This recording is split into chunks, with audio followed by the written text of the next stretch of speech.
Hello again, everybody, and welcome to a brand new season of Longhorn Weekly with Longhorns head football coach Charlie Strong. The Texas Longhorns preparing to begin the 2016 college football season. Sunday night, that special Sunday night game with the Notre Dame Fighting Irish coming in. It has been a long road, I know, since last December, walking off the field with the win in Waco to finish up the season, to get to where you got your guys here now. I know it probably seems longer to some folks than others, but how excited are you and everybody else knowing that we're 72 hours to kickoff inside of that even?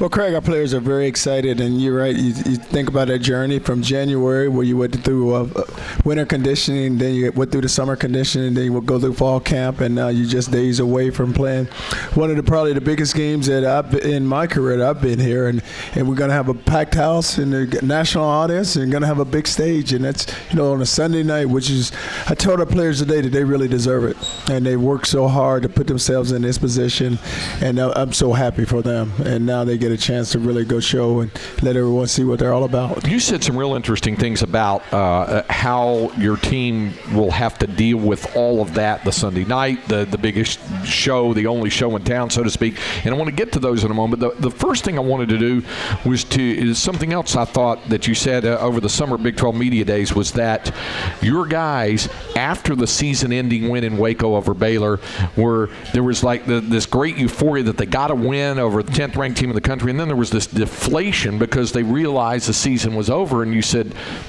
you wanted them to remember that feeling so that they wouldn't have to revisit that. I wanted to give you a chance to expound on that and where it went from there as the guys tried to work to get ready for this brand new season.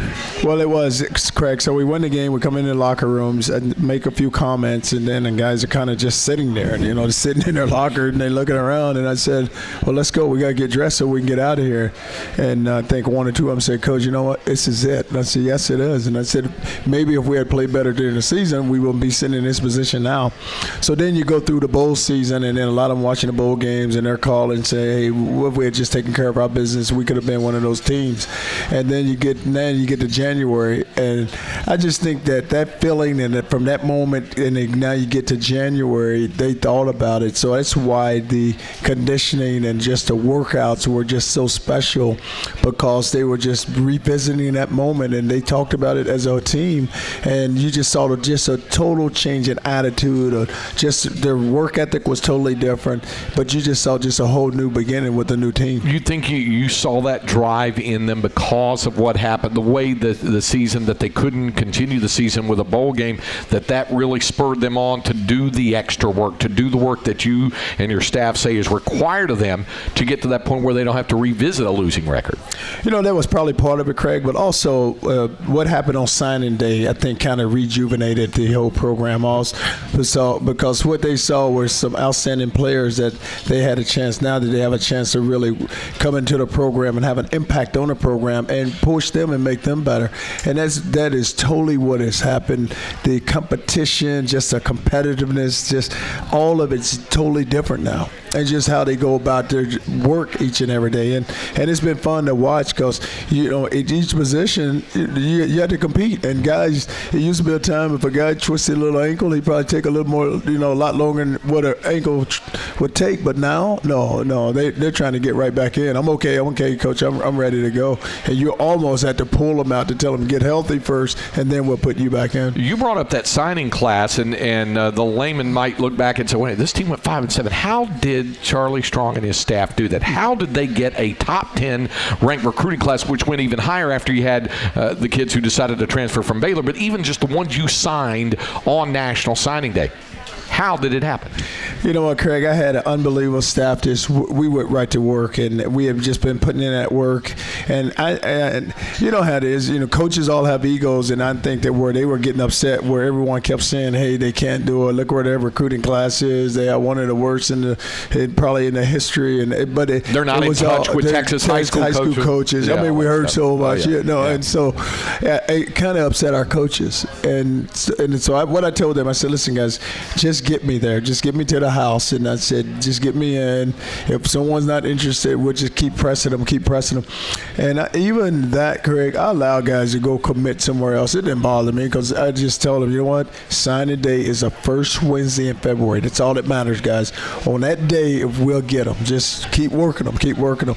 And our staff went to work, and that's what we were able to just pull it off. But you always had to get one. You know, like last year it was Malik. This year it's a Brandon Jones, and then all of a sudden that day happening, and all our players from Malik to Menahue, to Elliott, that Sean, they all went to work, all of them, and everybody's trying to claim somebody, like Vassar say, hey, I got that guy. Chris Boyd say, I got that guy. But they all, our players, they invested themselves. They invested themselves, and they were the ones that really became the ambassadors for us because they were doing the recruiting. The only thing we had to do was get them to campus and let them go to work it, and that's exactly what happened. Added to that, and again, this was something else. I thought you had some really interesting comments, but when you did have the student athletes who had originally signed with Baylor University released from their letters of intent and then decide that they were going to the University of Texas, what you told those guys and what you told your players about how they were to be perceived is that they weren't former Baylor Bears or anything like that they were Texas Longhorns. And I told them, I said, guys, you know what happened? They didn't attend class there, and now they're here, and they are a part of us, and that's who they are. They are the University of Texas student athletes, and that's the way I want them treated. And our players, and they welcome them in because we recruited, we recruited P. Hudson, so we knew what he was all about. We recruited JP, so we knew what he's all about.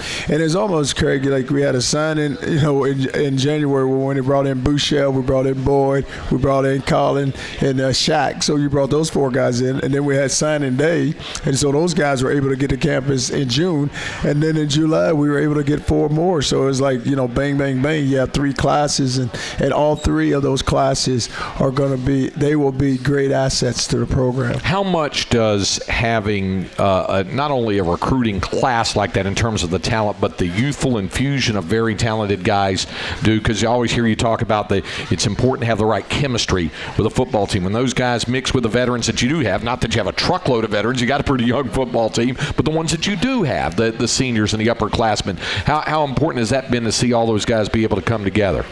What has happened is that our seniors have done a great job in just not only just providing the leadership, but just welcoming in the young players. Because, like I look on offense right now, and there's Pert, there's Blewett, there's Petey Warwick, and then those guys is Swoop, so they have been able, like you see Swoop, the relationship that Swoops and Bouchel have. Then you see Perkins and that young group of linemen where he's teaching them. And then there's Blewett. Blewett's his own. He leads in a different way, but he still provide the leadership. And then you see Petey outside wide receivers with that young talent. And then I look over on defense, and Tim Cole is probably one of our best leaders, and Tim has done just an unbelievable job with Boyette up front and Cottrell handling those young defensive linemen. So when your upperclassmen or when your older guys and your seniors and juniors aren't jealous of what you're bringing in, and they don't feel threatened. The main thing is a lot of them feel threatened. They don't feel threatened at all because the only thing they know is they're going to make them better, and that's what has happened, has made them better. Is there a fine line that coaches have to understand between competition? You always talk about competition for position and someone feeling threatened. Is there a little bit of gray area? Do you have to navigate that? Well, sometimes it just depends on how you recruit and who you bring in. And if you bring in guys, and a lot of these guys, they do have an ego, but they understand that, I'm going to come in, it's not about them. And that's what you tell the recruits. And some of them you have to de-recruit them right away and make them realize, hey, you're coming into a new program, and this is what is going to be demanded of you, and this is what we expect of you, and the expectations are there. But none of our upperclassmen have felt threatened at all by the younger players. All right, we've got a lot to get to on the program. We'll talk about this new edition of Texas Longhorn football. Also, we've got special guests tonight. Mario Satania, the outstanding track and field coach of the University of Texas, with a truckload of Olympians, that were representing UT. He will join us. and the sports siren, perhaps the greatest sideline reporter in all of college sports, Holly Rowe of ESPN and ABC will join us as well. So we've got all of that and a lot more to come as we come your way live from here, Pluckers, the West Campus location here at 2222 Rio Grande in Austin. This is Longhorn Weekly with Charlie Strong, and we'll continue right here on the Longhorn IMG Radio Network. Welcome me back here to Longhorn Weekly, live from Pluckers, the West Campus location.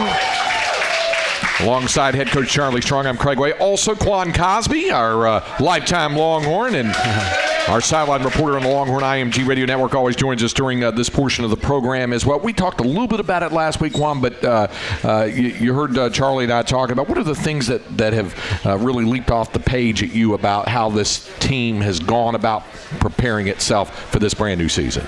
I think it's focus. I went out to a couple of practices, and it was it was business. It was something that I was very used to, accustomed to during our years, where practice. At the end of the day, it's not fun, but you know the importance of it, and you're preparing for the weeks. And even before the weeks, before game week is easy.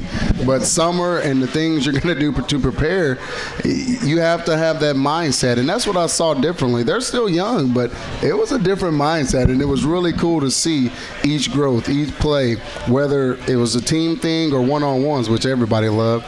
They were really competing out there, and that makes everybody better. Charlie, you always talk about how you tell your guys to have fun when they're out there, and Quan just said, practice quite often can't be fun, but you want it to be fun. You want them to enjoy the process, don't you?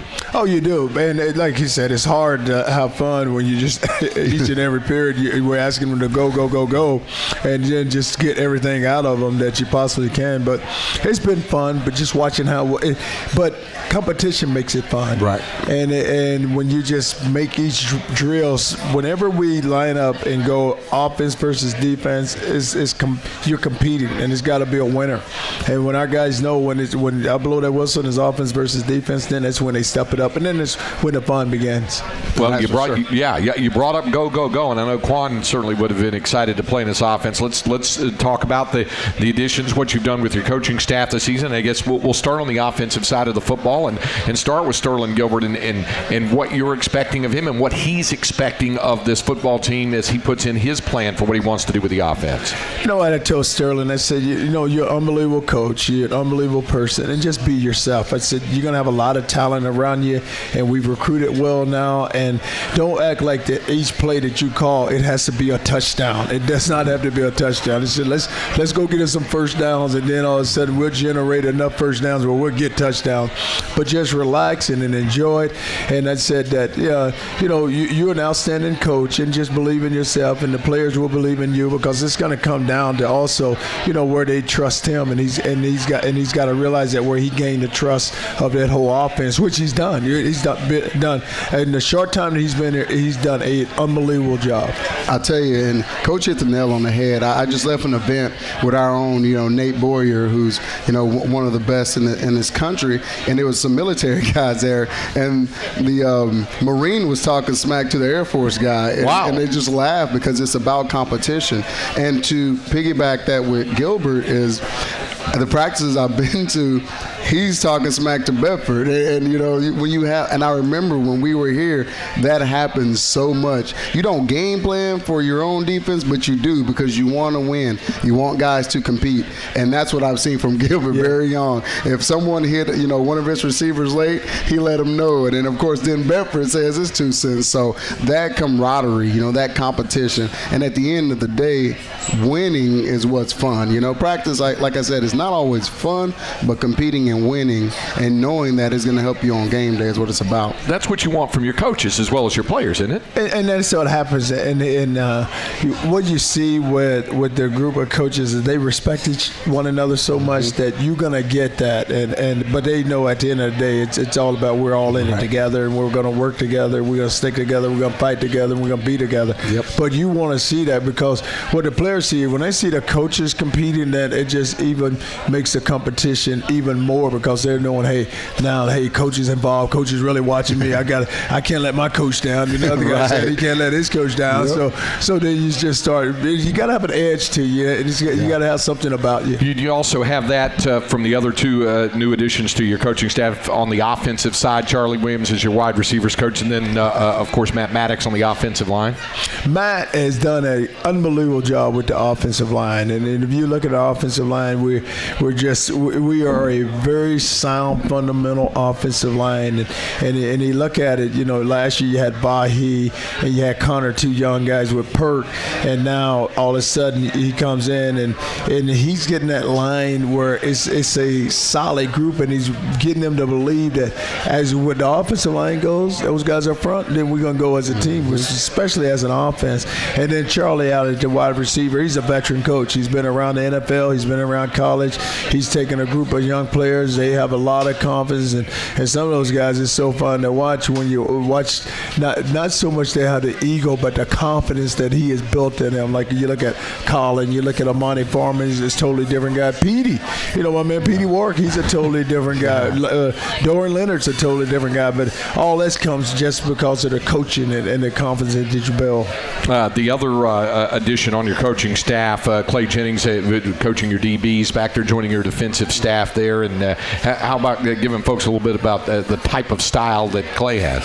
Clay is, and a lot of people, they meet him, a lot of people know Clay, but Clay's one of those guys that he can get their attention real fast, a great technician, but also he's ones that he's not so much he's hard on them, but he's not going to let them do what they want to do. He's not going to let anything slip, and he's always on top of them. And you watch him at practice, a guy may think that he doesn't see him from the backside, but he's yelling on the backside, hey, get across, get over the top of the ball. But Clay grew up in the area and has always wanted to coach here, and it's been fun working with him. Yeah, and you like seeing, I know, Quan, the infusion when there are new members of the coaching staff, what they do to the chemistry of the coaching staff as well as the players. Oh, for sure. And coaches respect each other in general. Every coach at every school knows what it takes to be a collegiate level coach, and the sacrifices, the hard work. But what I see different is the way the players are responding, and nothing against the ones that were there. They still play for them, but for these coaches to be this new and to see them looking in the eyes, learning, teaching, and grasping and trying to do exactly what they're told, that's big. And really even more, like Charlie, I play for Charlie with the Colts. You don't have a choice but to have energy with that guy. I don't know if he's ever drank coffee, but you would think he's drank 8 glasses by the time, and this is at 6 o'clock in the morning. Charlie knows that. So really, man, it's unbelievable guys. A couple of them I know and respect, and it's really cool to see every position just buying in on so many levels. The kids, I like to talk about that sense of urgency, and these guys, that transition of, ooh, I'm at Texas, to, oh no, I want to be Texas. I want to be on the wall. I want to be that traditional hard-nosed, win ball games, win bowl games, all the above. And play in games like Sunday night against Notre Dame, right? Like Sunday night. And not just be in the game, but play in the game and make your mark. So I can see it in their eyes. That walk, that swag, whatever you want to call it. These young guys, they're developing it, and I think we'll see a lot of it Sunday for sure. All right. Yeah. Thanks for dropping by. I appreciate it, Quan. Appreciate y'all. All right. We have more coming up with Longhorn Weekly with Charlie Strong when we continue in a moment. Very pleased to be joined by University of Texas head coach for track and field, Mario Satania, who's been an extremely busy guy over the summer. It's good to see you again, and I know you feel like you had a pretty good summer, didn't you? It was a very busy summer, but very rewarding at the same time. I don't want to beat around the bush. We're going to start right in. You had 9 current or former track and field athletes compete in Rio at the Olympics. 6 of the 9 won medals, representing 6 of UT's 13 medals from Rio, and the most won in a single Olympics by Texas track and field, tying Barcelona in 1992. I know you had to be very proud of that, and talk about what you expected of them and how it all played out. Well, for a number of our, whether it was former or some of the recent graduates, this was their first major championship, and so obviously to get to that level, they're cut above and they're the best in the world. But when you're at the Olympic Games, you never know how they're going to perform, and it was lights out. It was kind of just business as usual, and it started off with Michelle Carter, early on in the track and field portion of the Olympic Games, winning the gold medal on her final throw, and I thought, how can it be any better? And then, in the latter half, you have Ryan Krauser, setting an Olympic record, bringing home the gold medal as well in the shot put. So with the relays, with Courtney, with Morlake, Ashley, obviously in the 400 hurdles, I mean, it just, Chris Ann Gordon representing Jamaica, just some wonderful things that took place. I love this number, and I'd heard a couple of numbers about this, but I love this. David Weichman provided this. If Texas track and field was its own country, the Longhorns would have ranked 19th in gold medals and 39th in total medals just in track and field. What do you think that says, not only about the program, but about the mettle of these young men and women and what they did? Well, I think it goes back to the support. Every one of them, as they started off as freshmen here on the 40 acres, just the support that goes on behind the scenes with the facilities, with the medical care that they're able to receive, the nutrition. It's kind of its own little Olympic training center, so to speak. At the same time, they're getting a first-class degree. And, I think one of our goals has always been to go out and compete against the nation's best. So you really start to lay that groundwork. They get used to running rounds when you're competing at the conference meet, the regional, or the NCAA championships. And so that's why I think, for the most part, it was an easy transition for a lot of them. And it was a real, changing of the guard, so to speak, because, back in 2008 when the Leo Manzanos, the Trey Hardys, that was their first Olympiad that they had been a part of. Now they're getting to the end of their, track and field career. And so here we have a new group of Texas athletes, as well as some other great competitors from throughout the country and stuff that I think that you'll see, in 4 years and beyond. By the way, you happen to bring up Trey Hardy's name, and this crossed my mind while watching all the coverage, is that not only do you have Longhorns representing in the Olympics and winning, but you had them in the broadcast booth with Trey, obviously with Sonny Richards-Ross. I mean, that also says something about it. It does, because that's the one great thing when you look at the support, when you look at the exposure that a student athlete gets here at the University of Texas, then the TV time now with the Longhorn Network and all of those wonderful things. They're used to being in front of the camera, and who better than a guy like Trey Hardy that knows track and field backwards and forwards, and obviously the voice with Sonia Richards and stuff to represent, with NBC and being a part of Texas. It was just a phenomenal experience all the way around. All right, can you stick around for another segment? I got some other things I want to get to here. Definitely. All right. So the main question is, what does University of Texas track and field do for an encore? We'll talk about that when we continue with Mario Satania as you listen to Longhorn Weekly here on the Longhorn IMG Radio Network. We welcome you back to Longhorn Weekly as we visit right now with Texas head track and field coach Mario Satania. We're talking about some of the great field events. Let me also get a little bit of a recap from you on how your athletes did on the track. Ashley Spencer winning the bronze in the 400-meter hurdles. I thought this was a great note that the coach working with her, Tanya Buford Bailey, won in 1996, also won bronze in 1996. So that had to be poetic also for Tanya as well as for Ashley. Without a doubt, and I wholeheartedly believe that doesn't happen if Tanja's not behind the scenes, taking her through that. And, you saw that at the Olympic trials. Anybody that makes the U.S. team, that's the toughest team in the world to make, to be in the top three.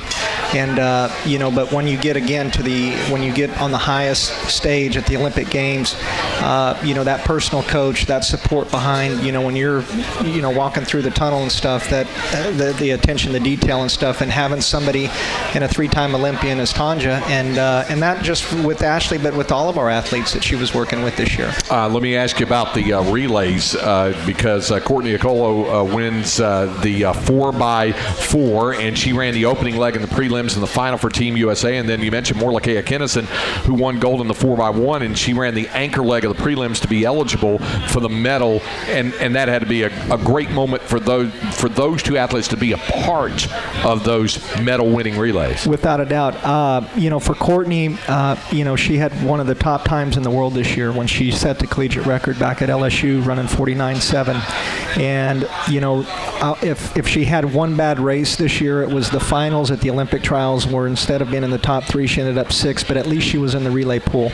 I really feel like it was a great experience for her to be a part of the relay, to really see what this stage is going to be about.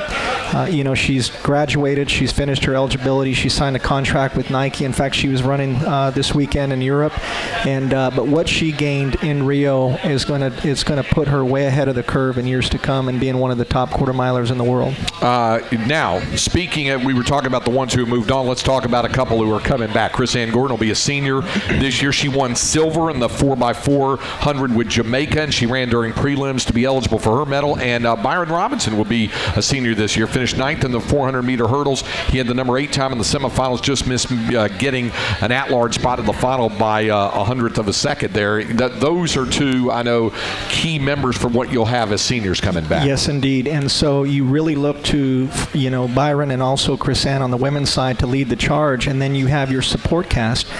We have a lot of great returning athletes, both men and women. And, obviously you can't replace people like Courtney or the Morlakeas of the world, but at the same time, now with where we're at as a program, both sides, we have everything covered from the field events through the sprints, the hurdles, the relays, and the distance events. And so I think that there's some great things. And so where do we take, the program from here? Our women have not lost a Big 12 championship since we've combined programs. We won 3 of the 4 titles last year. The men lost by 1.5 points indoors, but we really are still trying to put together that program, that team that can win the national championship, both men and women.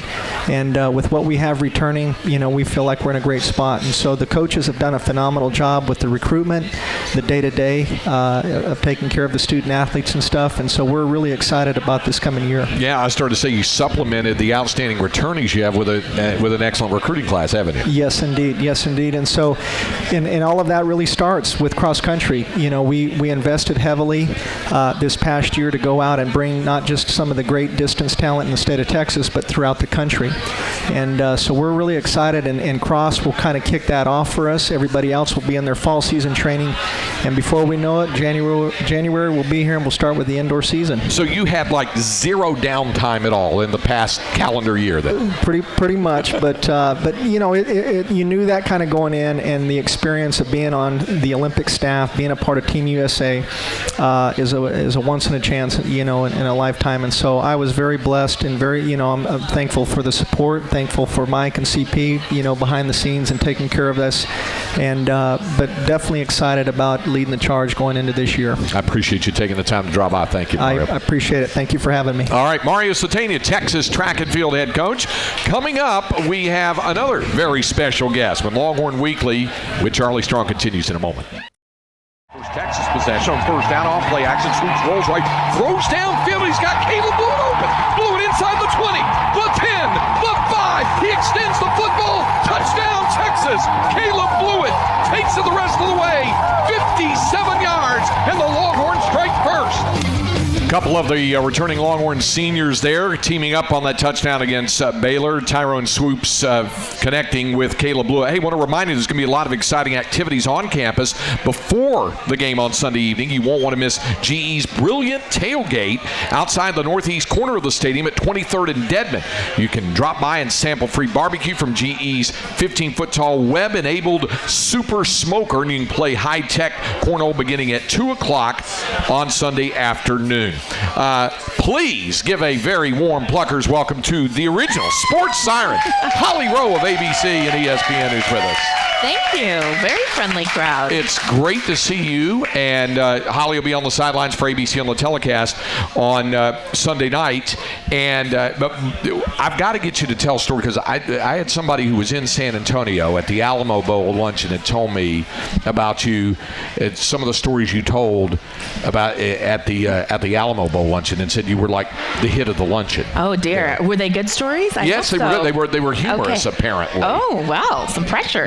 So and some of it actually. And Holly and I share this common bond as Holly continues her fight against cancer, and my wife also continuing her fight. We were sharing stories about it, and humor has to be a big part of that, doesn't it? Oh yeah, I feel like if you're not laughing at what you're going through, you have to cry. You know, if you're not crying, you've got to laugh.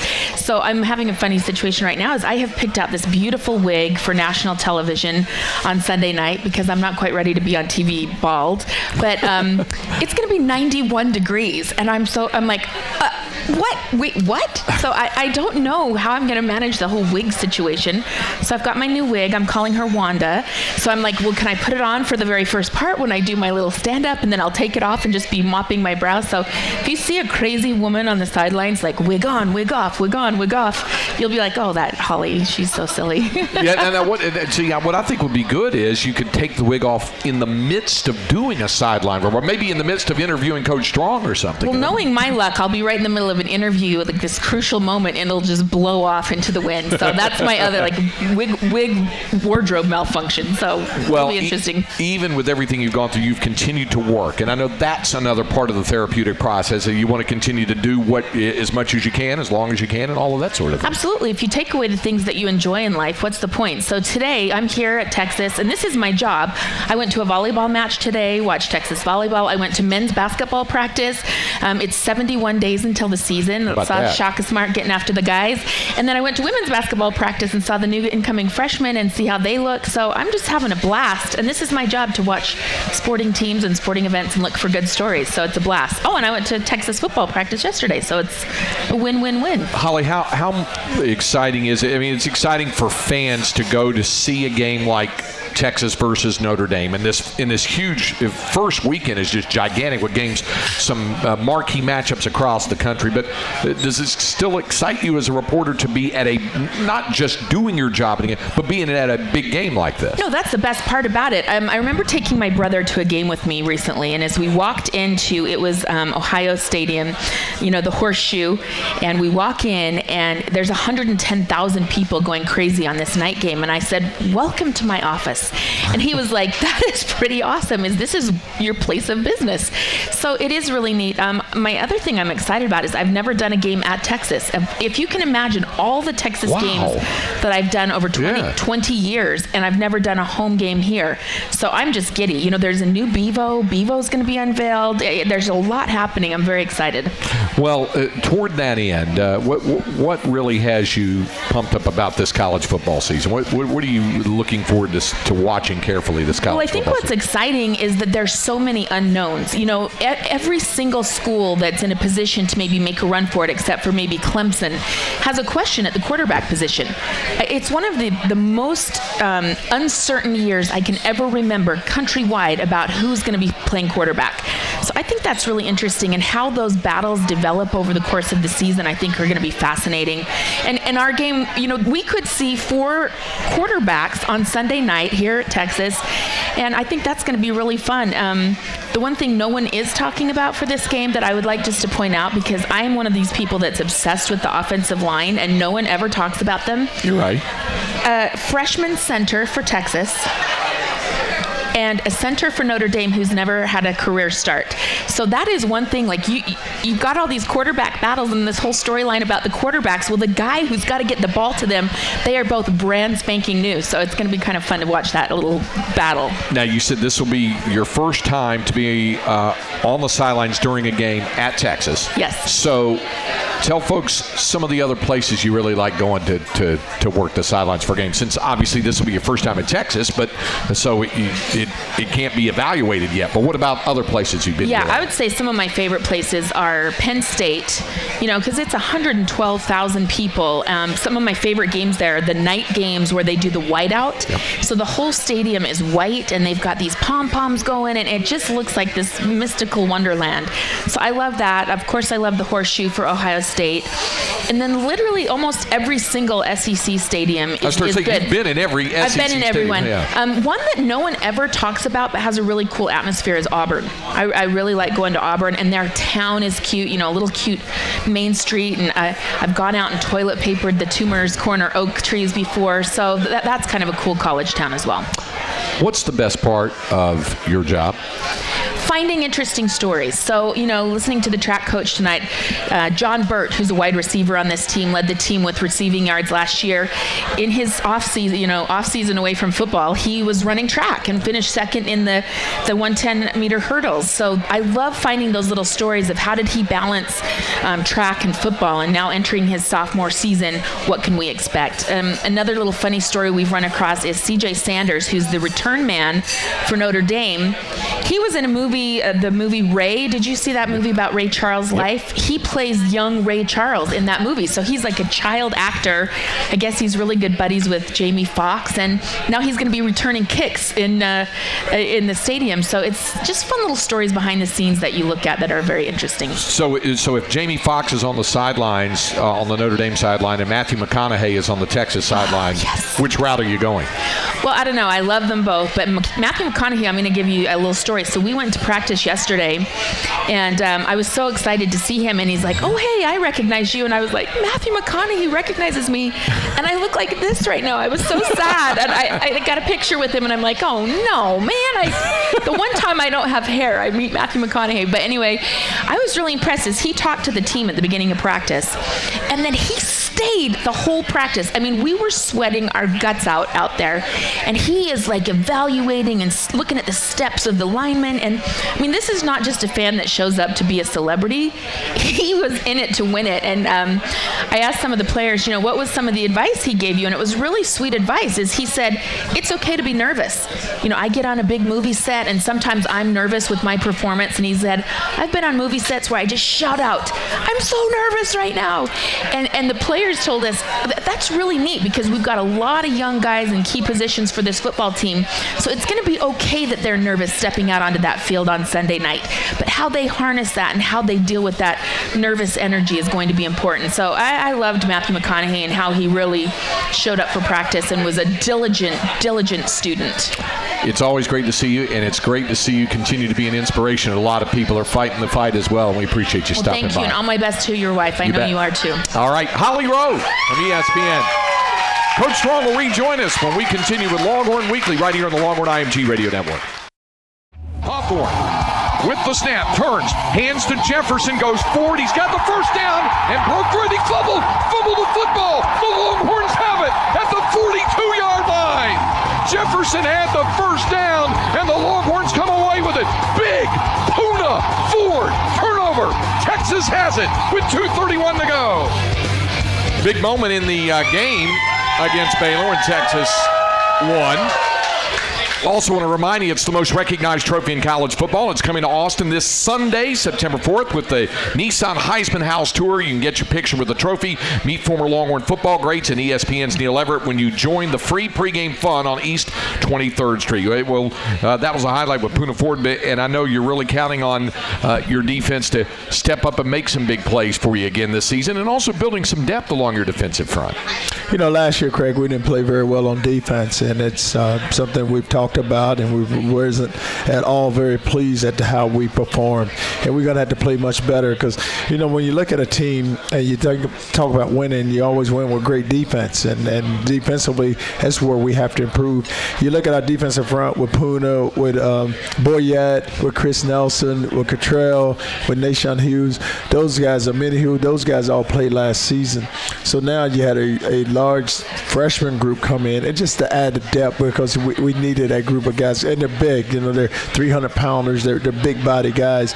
So now they've been able to add some depth for us in that position. And then at the linebacker, you know, everyone knows about Malik and the job he did. Wheeler is a solid player. Freeman has had a really good camp. And Tim Cole is just that he is a guy who leads our defense, and Tim does an unbelievable job. And I just love just how he carries himself, how the players respect him. And then in the back end, with the 2 freshman corners with Hill and Davis, and then now Boyd is coming on. Antoine Davis is really coming on for us now. Sherrod, I call him the old man, Sherrod Evans. He comes back from 2 knees, and now he's having an outstanding camp. And Bonnie's having a good camp. And then at the safety position, you got Haynes and you have Hall, 2 guys who've been the staples for us back there. But now you're seeing guys that emerge with a Deshaun Elliott who's having a good camp. Vaccaro, I mean, there's a guy who I tell our special teams, we have special teams meeting, and we laugh all the time because I tell them, I said, I only have one dude. And I said, you got to get in the dude club. And Vaccaro's he's the only one on special teams. Dude club. He's the dude club. So the guys, they all joke, I'm a dude. I said, no, you're not. There's only one. I said, right there, that guy's the only one. But then Brandon Jones has really came on for us, and PJ. So we have depth now. Now it's just a matter of us going and playing together. Got a couple of questions from here in the restaurant. This one here from Abraham asking you to size up your wide receiver position, and can Gerard Hurd be one of those guys to help you on Sunday night? That wide receiver position is a lot of speed, a lot of athletic ability, good size, unbelievable hands. When you look at us on the outside, you look at a John Bird who really performed well for us last year, and a Monty Foreman. Monty's having a really good camp. And then you're able to add a Colin and a Dorian Leonard, and then we were able to get Little Jordan in the mix with that group. So you have some really, and you're talking about, Colin 6'5", you talk about Bird 6'3", you talk about Little Jordan 6'3.5", 6'4", so you have size, and guys that can run. So even they have size, they still haven't lost their speed. And then the inside, you're looking at Petey Wark, who's had a good camp. Jake Oliver, I just call him Mr. Automatic. Jake just catches everything and just make plays for us.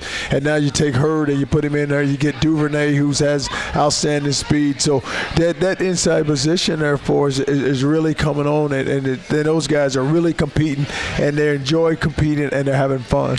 Shelley want to know about player leadership. You just described it with Tim Cole being one of your real team leaders. Well, and Cole is on defense, and Yep. on offense, the guy who doesn't say much, but he is like E.F. Hutton when he does speak, is Perk.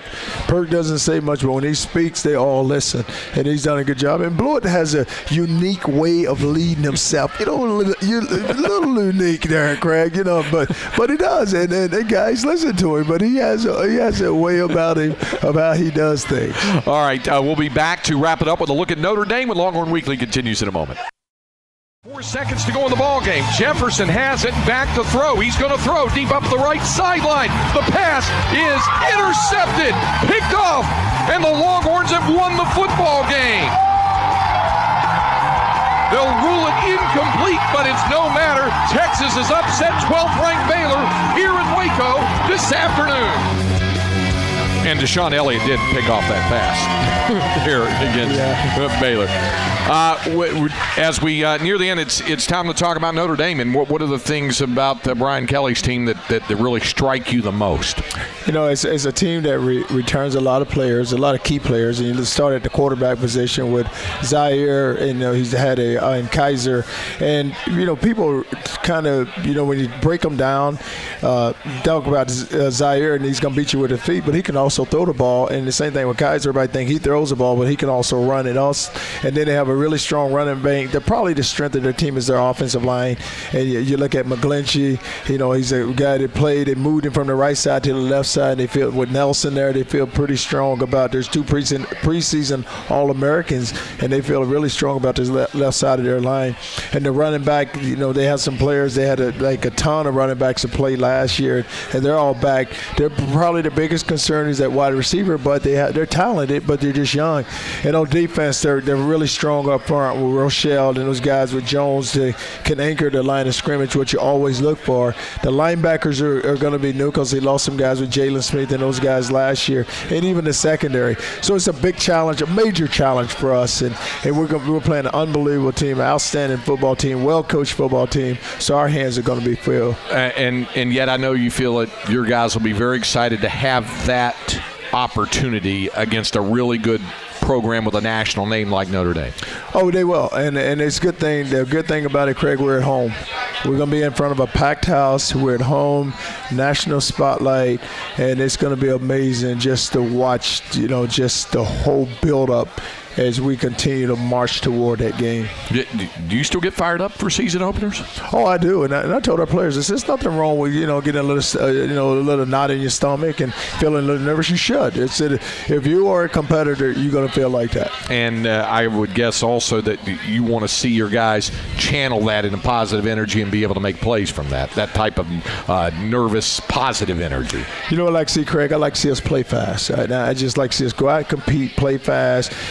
Just execute the game plan, do your job, but have fun doing it.